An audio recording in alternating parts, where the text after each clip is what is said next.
The use of television replays for questionable refereeing decisions in football.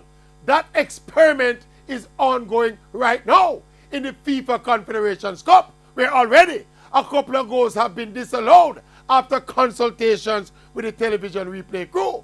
And look, initially, I was in the corner of maintaining the human element and allowing the on-field referees to guide the game. After all, they do get most of the decisions right.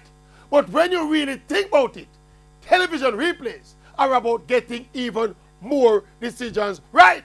Replays don't change the fundamentals of the game.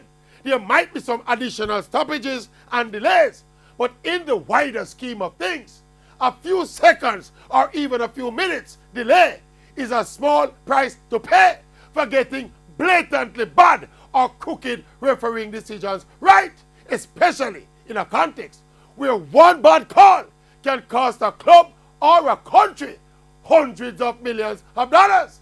But even more importantly, for the integrity of the game, more correct decisions must be better than more wrong decisions.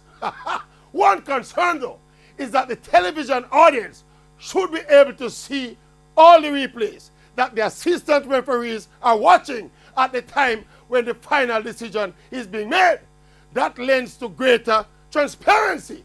As it is in the Confed Cup right now, we're seeing only partial replays, which are much less than we see on normal television coverage. And one more thing, the delays to watch the replays to verify a goal kind of cramp the celebration of the goal. And goal celebrations add such color and touch to the game.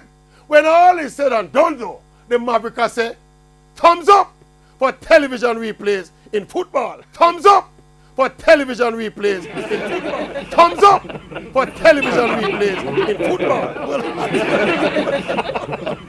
No replays, no replay, no.